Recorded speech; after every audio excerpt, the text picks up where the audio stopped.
Hi hello everyone, welcome to passion education. आज का video मेरा class 7th ICSE subject chemistry से लिया हुआ है, जो कि चैप्टर नंबर 5 है, लैंग्वेज ऑफ केमिस्ट्री।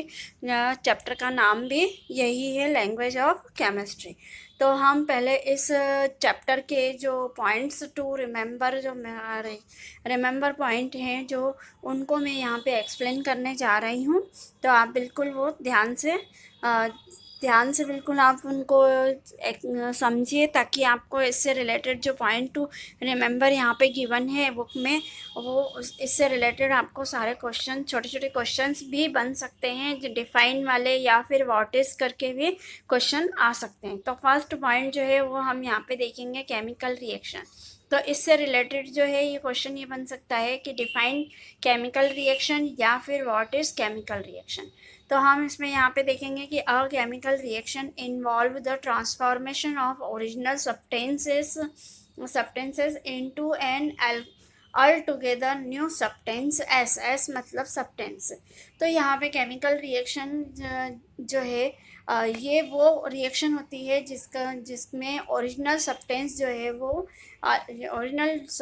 है वो ट्रांसफॉर्म होता है, और ट्रांसफॉर्म करके वो एक न्यू सब्सटेंस बनाता है। तो हम इस प्रोसेस को हम केमिकल रिएक्शन कहते हैं।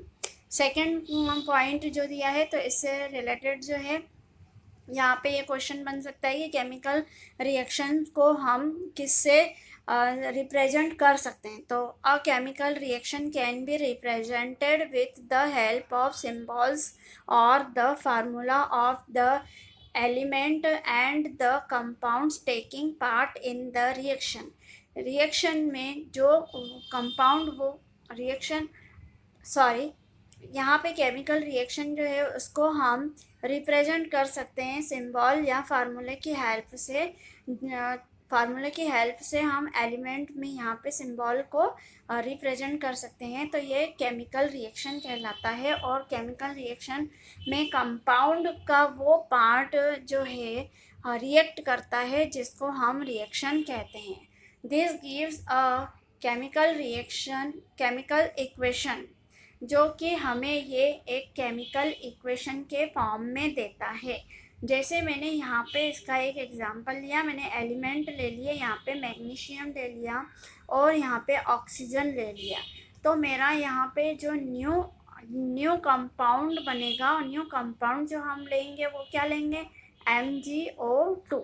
तो ये मेरा न्यू कंपाउंड जो आया, इसको हम रिएक्शन कहेंगे। ये मैग्नीशियम ने ऑक्सीजन के साथ रिएक्ट किए, तो मैग्नीशियम ऑक्साइड यहाँ पे ये प्रोडक्ट दिया है। तो इस पूरी प्रोसेस को हम केमिकल इक्वेशन कहते हैं। थर्ड पॉइंट है यहाँ पे, certain necessary condition for chemical reaction to happen are close contact solution form heat light and catalyst. तो केमिकल रिएक्शन के लिए कुछ कंडीशंस जो है वो नेसेसरी होती है, जैसे कि हीट, लाइट और कैटलाइज्ड मतलब आयन उसमें प्रेजेंट होते हैं या कैटायन होते हैं। Cation means positive and ion means negative ion present होते हैं। तो इसलिए कैटलिस्ट है मतलब यहाँ पे पॉजिटिव आयन प्रेजेंट है। तो इसलिए इसकी कुछ कंडीशंस होती है केमिकल रिएक्शन की। फोर्थ यहाँ पे पॉइंट दिया है, characteristic of chemical reaction are change of colour. Characteristic of chemical reaction के कैरेक्टर्स बताने हैं यहाँ पे कि राइट any3 या any4 characteristic of chemical reaction बताया, लिखिए। तो आपको ये आंसर लिखना है, characteristic of chemical reactions are change of colour. Chemical reaction के कैरेक्टर हैं यहाँ पे कि चेंज ऑफ कलर चेंज होता है। इवोल्यूशन ऑफ अ गैस में इवोल्यूट हो जाता है, कन्वर्ट हो जाता है। फॉर्मेशन ऑफ प्रेसिपिटेट के फॉर्म बनते हैं, मतलब क्रिस्टलाइजेशन। ये छोटे छोटे जो कण होते हैं इनको हम प्रेसिपिटेट कहते हैं।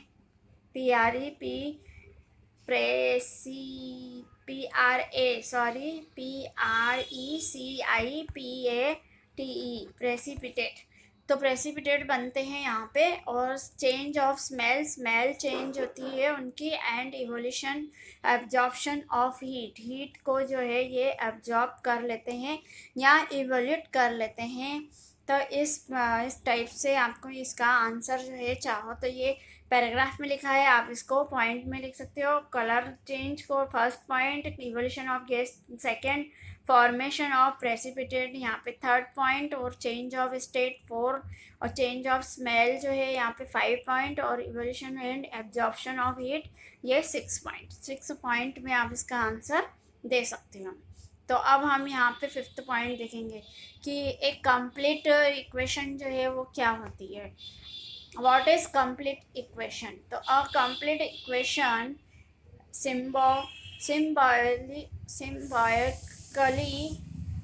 symbiotically represent the reactant product and their physical state। Symbiosis की जो सिम्बायोकली रिप्रेजेंट होता है, मतलब इसमें केमिकल इक्वेशन में सिम्बायोसिस की प्रोसेस में मतलब रिएक्टेंट और प्रोडक्ट दोनों ही यहाँ पे इनके फिजिकल स्टेट में होते हैं। तो इसलिए इसको सिम्बायोकली रिप्रेजेंट कहा गया है। पॉइंट 6 है यहाँ पे कि 6 पॉइंट में यहाँ पे पूछा है कि द पॉइंट टू रिमेंबर में गिवन है यहाँ पे कि the substances that react with each other are called reactant.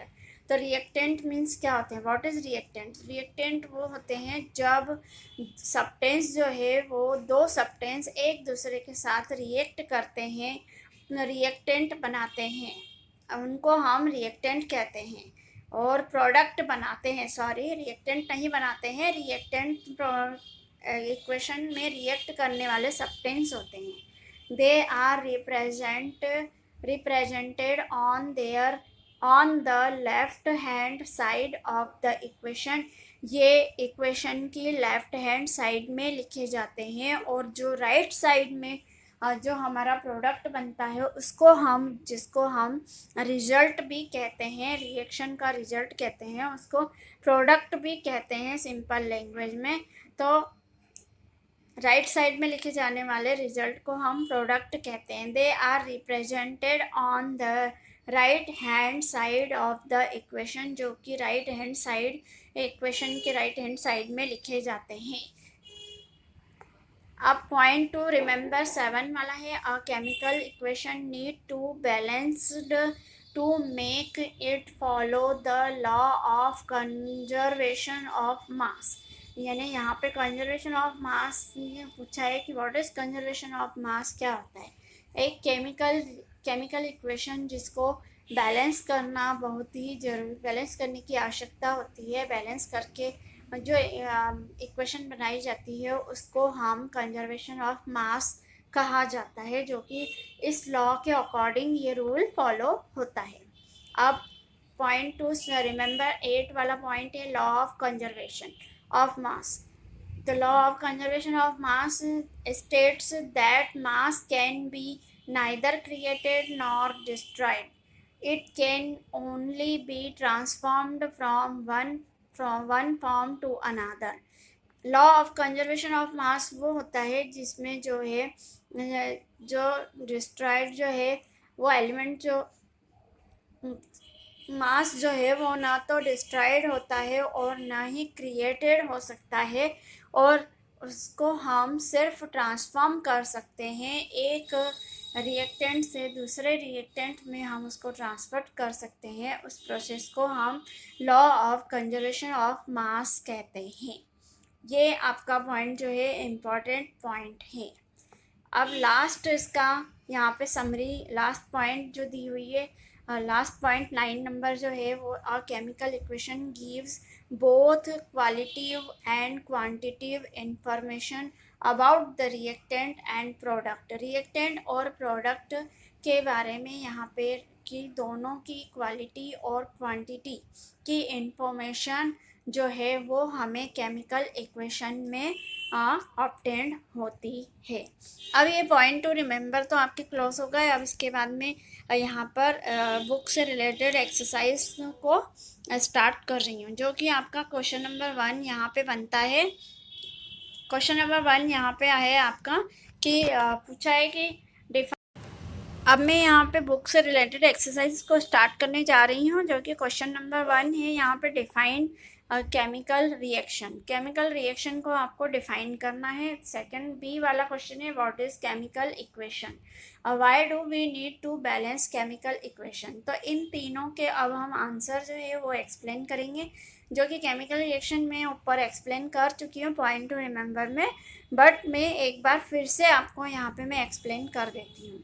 Chemical reaction, any chemical change in matter which involve its transformation into one or more new substance is called chemical reaction। chemical reaction वो reaction होती है जिसमें कोई भी matter involve होता है, जो कि 1 या फिर 2 मोर उसमें इन्वॉल्व होके जिसका ट्रांसफ़र होता है, एलिमेंट का ट्रांसफ़र होता है उस मैटर का उस को उस और उससे न्यू सब्सटेंस बनाता है।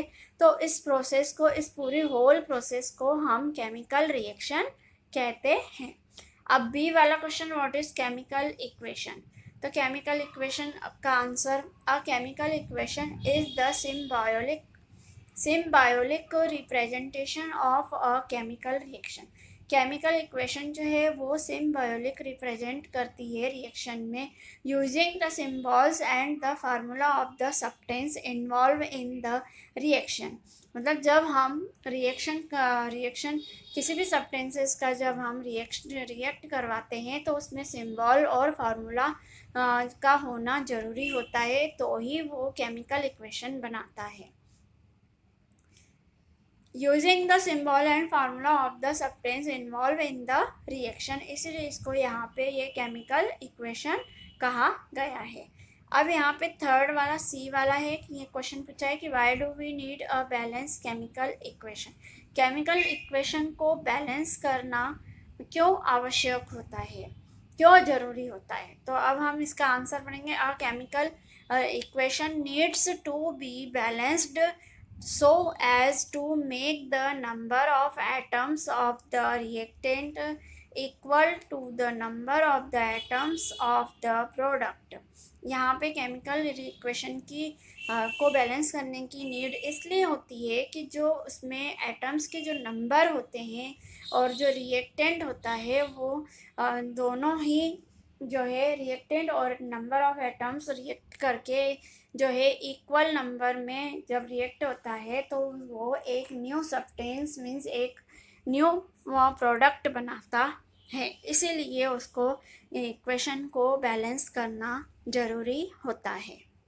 अब क्वेश्चन नंबर 2, तो क्वेश्चन नंबर 2 अब हम यहाँ पे देखेंगे कि state 4 conditions necessary for chemical reaction to take place. Chemical reaction के लिए कौन सी 4 प्लेसेस जो है वो नेसेसरी होती है। तो फर्स्ट यहाँ पे हम इसका आंसर देखेंगे क्लोज कांटेक्ट, और दूसरा सॉल्यूशन फॉर्म होना चाहिए, तीसरा हीट का होना ज़रूरी है, लाइट का होना ज़रूरी है, और कैटलिस्ट होना ज़रूरी है। तो क्लोज कांटेक्ट मतलब एक सब्सटेंस का दूसरे सब्सटेंस को जब हम रिएक्ट करवाते हैं, ये दोनों रिएक्टेंट जो है वो एक दूसरे से क्लोज कांटेक्ट बनाते हैं, इसलिए इसको क्लोज कांटेक्ट कहा है। सॉल्यूशन फॉर्म मतलब जब हम इसको सॉल्यूशन जब ये रिएक्ट करते हैं, अगर ये लिक्विड फॉर्म में है तो सॉल्यूशन फॉर्म बनाएंगे, और जिसके लिए हीट का होना हीट का प्रेजेंस होना ज़रूरी है, लाइट का प्रेजेंस होना ज़रूरी है, और कैटलिस्ट मीन्स आयन रिएक्टेंट जो है, जो भी हम सिंबल्स ले रहे हैं, फार्मूला ले रहे हैं, उसमें आयंस का, पॉजिटिव आयंस का प्रेजेंट होना ज़रूरी है, जिसको कैटलिस्ट कहा गया है। अब क्वेश्चन नंबर 3, क्वेश्चन नंबर 3 यहाँ पे आपसे पूछा गया है कि differentiate between reactant and product. यहाँ पे आपको रिएक्टेंट एंड प्रोडक्ट में डिफरेंशिएट बताना है। तो फर्स्ट रिएक्टेंट एंड प्रोडक्ट है, तो रिएक्टेंट जो है यहाँ पे दिया हुआ है कि the substances that react with one another is called reactant. Reactant वो सब्सटेंस होता है जब हम को सब्सटेंस को दूसरे के साथ रिएक्ट करवाते हैं तो वो रिएक्टेंट कहलाता है। Product the new substance formed are called product. जब हम इन दोनों रिएक्टेंट को रिएक्ट करवाते हैं तो उससे राइट साइड में जो हमारा रिजल्ट आता है उसको हम यहाँ पे प्रोडक्ट कहते हैं। जैसे कि यहाँ पे एग्जांपल दे रही हूँ, मैं यहाँ पे सोडियम ले रही हूँ और यहाँ पे O2 ऑक्सीजन ले रही हूँ। तो ये लेफ्ट साइड में जो लिखा जाता है ये रिएक्टेंट है और राइट साइड में जो इसका रिजल्ट आएगा NaO2, तो आपको यहाँ पे ये इसका ये जो बनता है ये प्रोडक्ट बनता है। इसको हम यहाँ पे प्रोडक्ट कहते हैं जो कि राइट साइड में लिखा जाता है। पॉइंट नंबर 2 है इसका कि reactant are written on the left hand side of the equation और products are written on the right hand side of the equation, जो कि अभी मैंने आपको यहाँ पे ऊपर एग्जांपल सोडियम और ऑक्सीजन का मैंने आपको एग्जांपल दे चुकी हूँ कि रिएक्टेंट को हमेशा लेफ्ट हैंड साइड में लिखा जाता है, जो राइट साइड में रिजल्ट आता है उसको हम प्रोडक्ट को हम राइट साइड में लिखते हैं इक्वेशन को। तो ये आपका डिफरेंशिएट बिटवीन हो गया। इसके बाद यहाँ पे अब बी में यहाँ पे डिफरेंशिएट बताना है कि chemical reaction and chemical equation में क्या डिफरेंस है। तो केमिकल रिएक्शन हम पहले देखेंगे। Any chemical change in matter, जब भी हम किसी भी केमिकल सब्सटेंस को हम मैटर को हम चेंज करते हैं, केमिकल डाल के उसमें चेंज करते हैं, तो वो उसमें जो प्रोसेस उनमें होती है, ट्रांसफॉर्म की जो प्रोसेस होती है, वन सब्सटेंस से मोर न्यू सब्सटेंस बनाता है, तो इसको हम रिएक्शन कहते हैं। अब केमिकल इक्वेशन, जो कि आपको मैं पॉइंट टू रिमेंबर में ये दोनों ही पॉइंट डिफाइन जो है क्लियर कर चुकी हूँ, बट यहाँ डिफरेंशिएट में पूछा है इसलिए मैं यहाँ पे आपको फिर से यहाँ पे एक्सप्लेन कर रही हूँ। अ chemical equation is the symbolic representation of chemical reaction.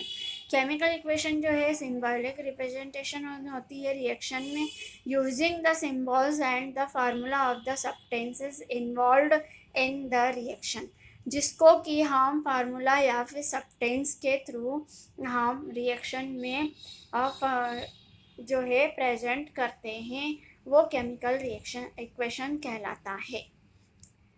अब यहाँ पे सी डिफरेंशिएट देखेंगे कि a substance and skeletal chemical equation क्या है। अ बैलेंस इक्वेशन, तो बैलेंस इक्वेशन और केमिकल इक्वेशन में डिफरेंस देना। Balance chemical equation is one in which the number of atoms each element on the reactant side is equal to the number of atoms of the elements on the product side। Balance equation वो equation होती है जब हम किसी भी atoms के number या फिर किसी भी एलिमेंट के प्रेजेंट नंबर को रिएक्ट करवाते हैं तो equal number of atoms obtained होते हैं, उसको हम राइट साइड में ये रिजल्ट ऑब्टेन्ड होता है, जिसको भी प्रोडक्ट साइड कहा जाता है। स्केलेटल इक्वेशन, तो a skeletal equation is the number of atoms और रिएक्टेंट। स्केलेटल इक्वेशन भी नंबर ऑफ एटम्स और रिएक्टेंट ही होती है। Side are not equal to the number of atoms of product side, जो कि ये जिसके रिएक्टेंट जो है एटम्स, जो नंबर ऑफ एटम्स जो है वो इक्वल नंबर में ऑब्टेन नहीं होते हैं प्रोडक्ट साइड में, उसको हम बोलते हैं skeletal side. Means unbalance equation को हम यहाँ पे ना कह सकते हैं कि स्केलेटल इक्वेशन होता है।